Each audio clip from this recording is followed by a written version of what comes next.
Hi everyone, Okay, this great. is Renata Gomide. We are here with Ideas for Divas videocast. I'm super excited to be talking today about work-life balance and career growth.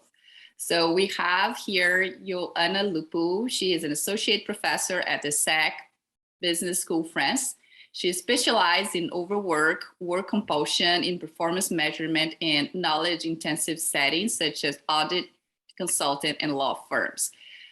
Super excited to talk to her because actually I read some of the articles that she co-authored at HBR and I contact her and she's nice enough to be here talking to us today. Thanks, Ioana. I'm super happy to have you. Thank you, Renata, for inviting me. I'm super happy to be here. And I really think, I've checked your website and yeah, I really like these ideas of divas and how you define divas as authentic and trendsetters and, people who don't pay much attention to what others think about them and about established standards. So I really resonated actually with this definition. Because as a professional and a researcher, my career was really to train myself to not care that much about what others think about research and what's important, what it means important research. And I've been warned about that when I started, when I embarked on my PhD to study women's careers in accounting firms. And I was told, you don't want to be labeled as a feminist researcher. It's maybe you can do research on other topics that are more mainstream. And so it's just this kind of feedback that I had, but nevertheless I persisted and done research on topics that interested me and I cared about. And yeah, I mean, in the end it hasn't been that bad, but I think kind of swimming against the current, it's not always easy. And I'm glad that you are persistent and you're focused on women because I do think that we need different things. So thanks for that and thanks for sharing. So based on your research, is it possible to have career growth and work-life balance, especially in knowledge-intensive organizations? Well, I've conducted interviews with lots of professionals in large audit and law firms and consulting firms in both London and Paris. And when I talk to them and ask them about work-life balance, they replied to me, "What work-life balance? We don't have that." The irony is that all the firms that I studied had in place good work-life balance policies and were considered trendsetters in what concerns these work-life balance policies. However, I found that the implementation of these policies was very heterogeneous from one department to the other. So we're talking here about large organizations that where people work in teams. And so the culture was very different and it depended quite a lot on who you worked with. And so there are two elements that are important and determinant, I would say, and for people who who want to have a good work-life balance. So the first one is who your boss is, because and my research also showed that who your boss kind of sets the pace often, and it's also kind of a role model. And if you don't have your boss support for family and personal life, it means that it's, you know, it will be very difficult for you to have a good work-life balance. And I saw many examples of people whose bosses were people, you know, workaholic, and they had a very bad impact. You know, they created a very toxic environment for their teams, and in those teams there were lots of burnout, lots of people who left, and generally not a good environment. Whereas I also saw teams where the boss was also setting a work rhythm that was more balanced, and who also role modeled a more balanced approach to work and life. And I think in those teams, people, you know, had a better work-life balance and thrived. You could see that.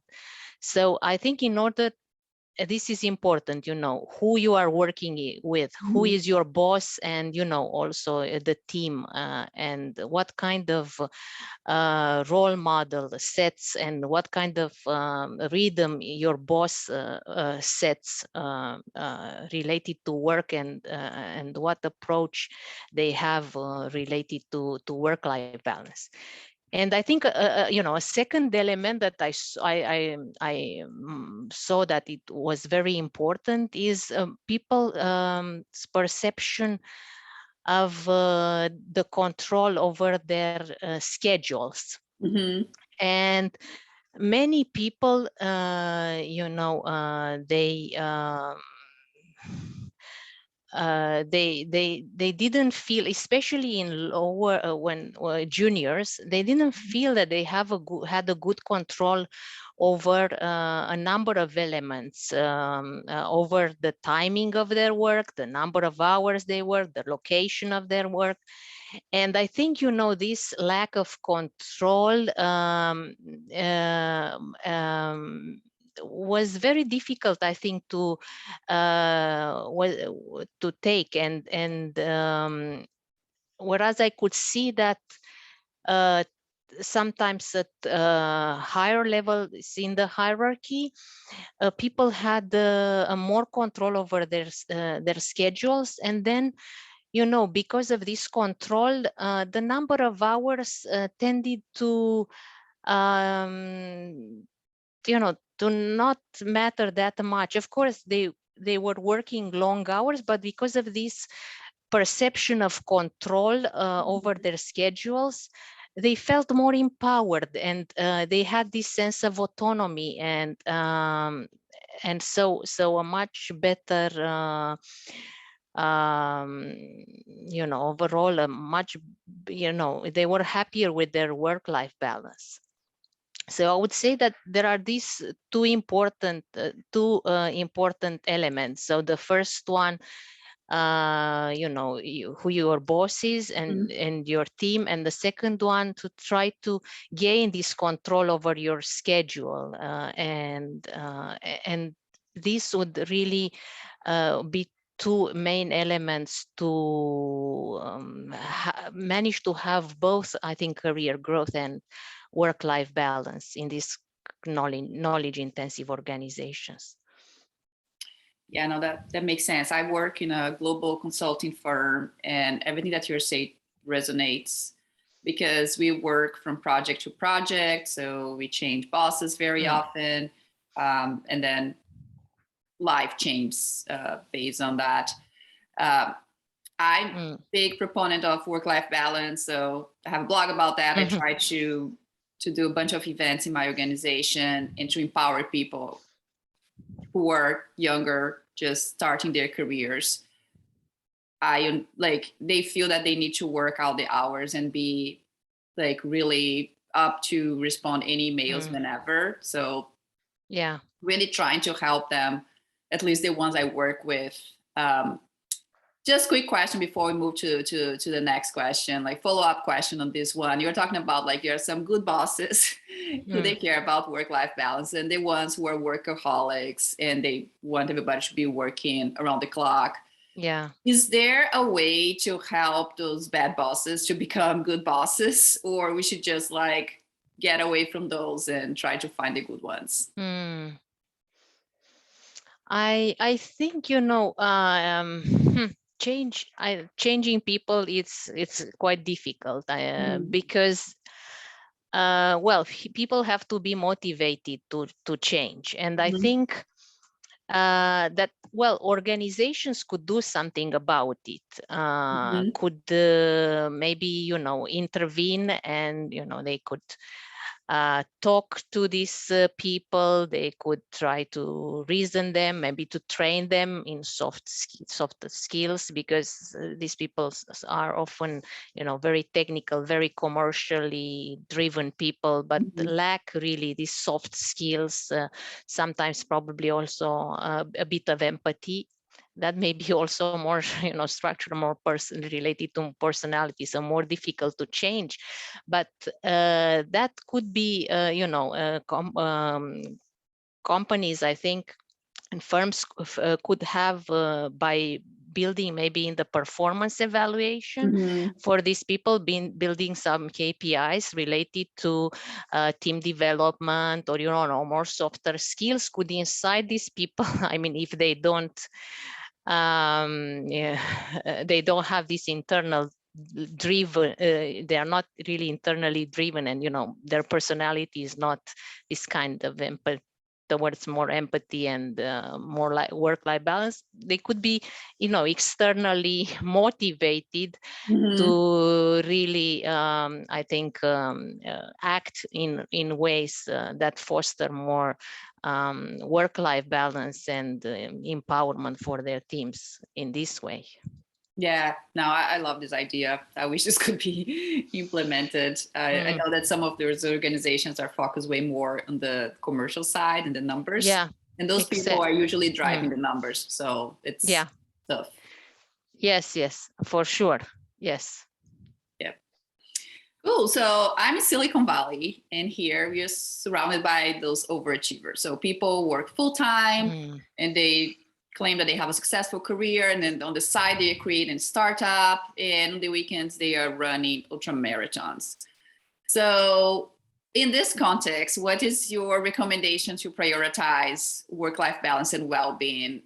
One of the articles that you talk about, like, when you're surrounded by people who are really pushing, is very hard to have your own space. So I'd love to get your thoughts on that. Yes, for sure. I mean, I've also met quite a lot of these people during my interviews in London, and, you know, you are always amazed how do they find the time to do so many things. But I think. I mean, yeah, these people, I mean, sometimes when you look at their personal lives, I mean, it's not really my ideal. I mean, you see that many of them have shattered private lives. They are divorced. The kids, their kids don't know them.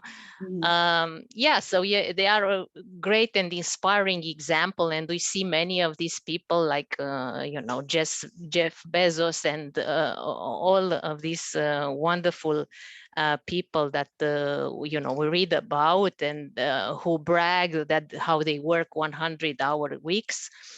But I think everybody should really look inside themselves and think what is really my model, who I want to be. And going back to what we're discussing about authenticity, and this is not about comparing yourself to others, or and trying to be like others. Is really looking inside yourself and finding out what are your real priorities, what are really your values, what is it that really makes you feel an accomplished human being. And then you go for that. If these are running marathons and working very long hours and traveling around the world, go for that. But if it's not,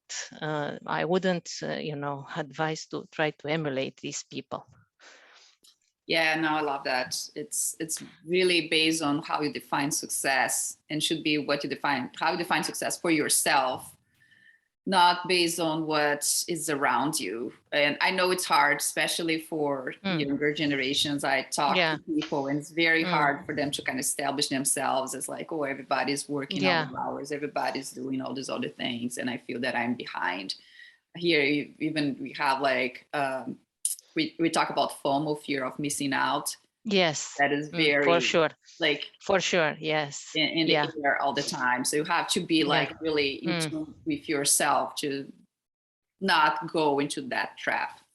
Yeah, for sure, for sure. And this is, this is a race that is lost even before starting it, because you're never gonna be able to to compare yourself with all the other people out there, and all be best than each of them. And you even staying in reading all the emails and all the information you receive, and it's just no no, it cannot be done. Like it's really a race that it's lost even before starting it. So no, it's not at all a good attitude.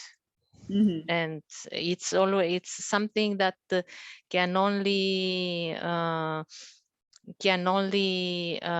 frustrate people, because there are always going to be other people out there who are going to be faster than you, able to work longer hours, smarter, and so on and so forth. It's not really about looking your accomplishment by continuously comparing yourself to all the people out there, I think. Yep. And I think, also my research, and I have also a recent piece of research that I can share with you on optimal business, where I really reflect on how this ubiquitous Western cultural belief that people should continuously look for excitement, buzz, flow in their work. Otherwise, work is frustrating, or otherwise work is boring, is uninterested, and you feel worthless. I think this is really an ideology, and we have to fight against it. And many people I met and many people I interviewed were telling me that if you want to do interesting and exciting work, you cannot do that without working extremely long hours, because you have to be there when you are needed. Otherwise, people won't ask you to be on interesting projects. So they were always linking this idea: if you want to work on interesting projects, you have to be available, you have to be seen as continuously available and committed, and a person who is happy to sacrifice other aspects of their life for work. And I think this is really this a false idea, and we have to fight it against it. I don't think it's at all true. No, I love that, because that's something that I keep debating. Like I keep thinking for myself, like is like, I like work-life balance, and I help others to achieve that too. But on the other side, like, I don't see people above me in the organization who are doing that. So I keep thinking like, so am I going to be able to continue to succeed in my career? So I'm glad that there is research coming that's actually showing the other way around, that like you are actually, you shouldn't be trying to be busy in all the meetings all the time, everywhere. Because that shouldn't be the key for success. I love that. Yeah, for sure. I don't think that you can really be on the longer term, I'm because here we're talking about the career, right, over the lifetime. I'm not talking, and I saw, people even in academia, people, stars like that, they are shining for 5, 10 years, 15 years, and then they disappear.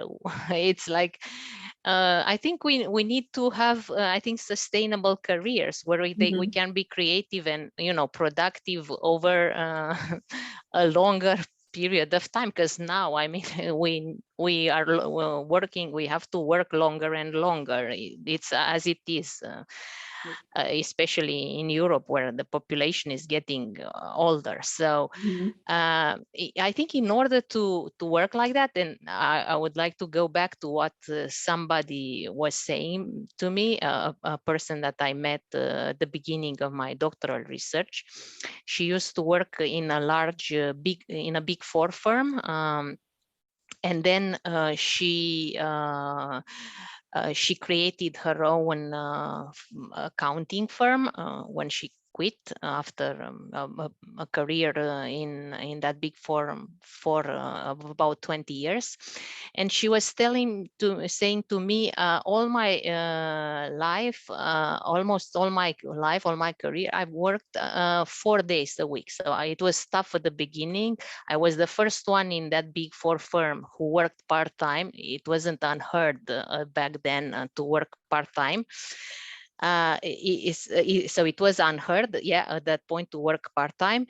And she was telling me, this helped me because during that day off that I had, it was on Wednesdays, I could really step back and reflect on my work, on what I want to do with my career, get, creative ideas. I wasn't always, trapped in that crazy race and caught in that whirlpool. So I could really, take some time and reflect. And I think that's what is helping me and that's what is making that now after 40 years of career, I still have the excitement. I'm excited still about my work, and I still have the energy to do it because of this way of my way of working, but also taking time for me, for my family. So I think it is important to be able to do that. No, thanks for sharing this. I think that you were talking about like thinking about the long run. So there is one of the articles that you co-authored at HBR that you really talk about how work-life balance should be a cycle, not an achievement that should be continuing to pursue it. So how might people persist in prioritizing balance and wellness through different phases in life? I think in different phases of our lives, we have different needs, and we have different availabilities to get involved in work, or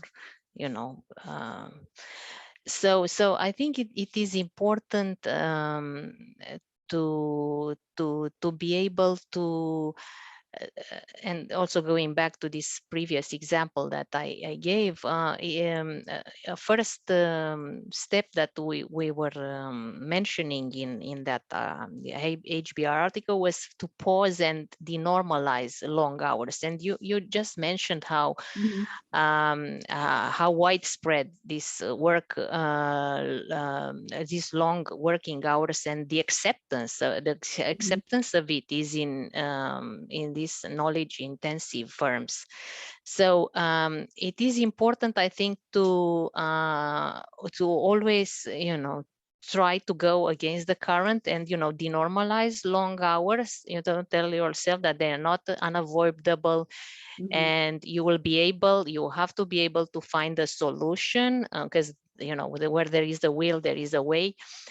And your balance should reflect your priorities as an individual and not only as a professional. We sometimes forget that we are more than professionals. And, you know, in some people, you, who are you? Well, I'm, you know, I'm my work. I'm nothing else but my work. So so people, they are they are so busy sometimes that they don't normally have the time or the energy to stop and reflect.